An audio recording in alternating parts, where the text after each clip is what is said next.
recognize that there are problems in this world besides my own. I was born and raised in Brazil, a country founded on systematic inequalities and corruption, a country that took away my family's economic prosperity and my dreams of having a proper education as a child.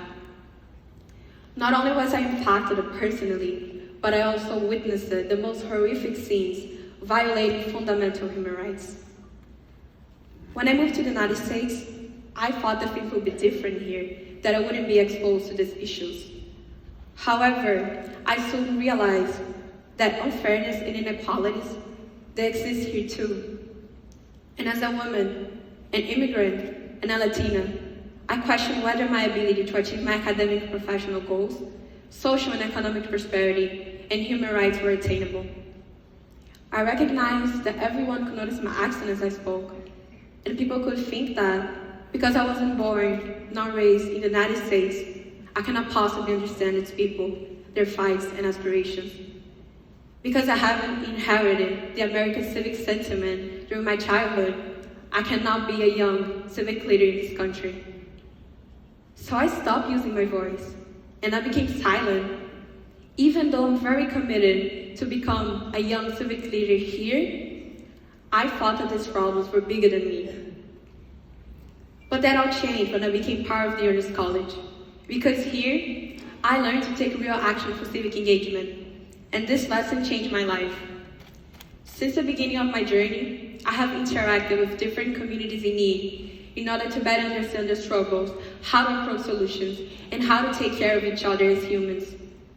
I had discussions with writers, diplomats, politicians, and reporters that opened my eyes to different perspectives about the world, its system, and people. Now, all I can think is, why would I ever stay quiet again? I want to speak truth to power, and I want to significantly contribute for a better community here. And there's no time to waste. So starting last year, I circulated petitions on Miami Dade College campuses about criminal justice reform and stronger state policies on the climate crisis. I also advocated for strengthening the United States global nutrition programs, which provide aid for millions of families starving around the world. But that wasn't enough, and I knew I could do more, but I wouldn't get enough answers from decision makers. And for every time I felt overwhelmed or tired, the Honors College showed me that I can, and that I must continue. They did this by giving me the opportunity to be here today. So I went to Washington, D.C. with Bread for the World, and I advocated for a specific legislation that would increase funds for global nutrition. And this time, many legislators were willing to support the increasing fund, which is now ending global hunger. I knocked on the office of legislators once more, showing them that they were not quiet, a young, driven, and passionate young Latina.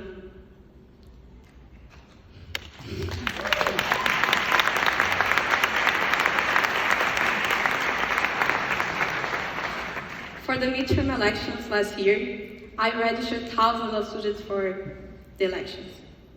And this year, I'm even more committed to strengthening the civic voice of our generation.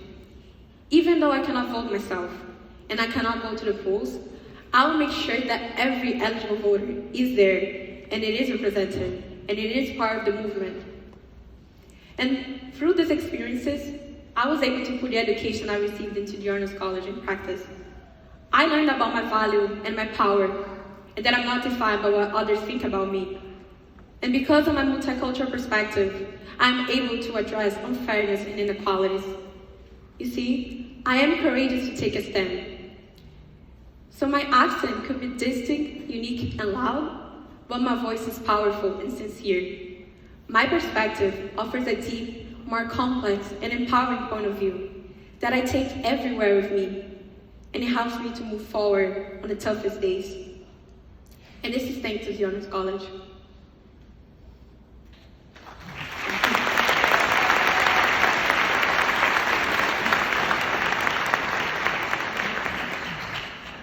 I also understood that the place that I'm from does not limit me. To the contrary, it helps me become a better person.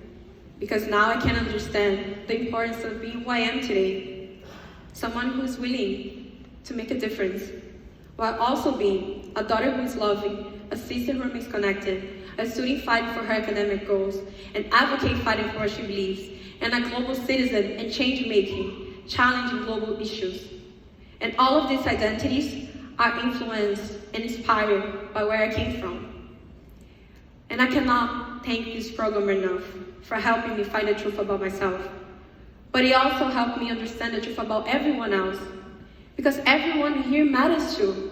Everyone in this room today has a story worth sharing and dreams worth accomplishing. Regardless of nationality, race, or gender, or any other socially constructed labels created to separate us, we're all equal and free, living on the shared earth. So if you one day believe in something better for yourself, or for your family, or for the person standing next to you, that feeling needs to be rescued and explored every day. So tonight, I invite you, all of you, to believe in your voice, to believe that it matters, and use it to empower yourself and to fight for what you're passionate about. Welcome to the Honors College. Thank you, gracias, and obrigada.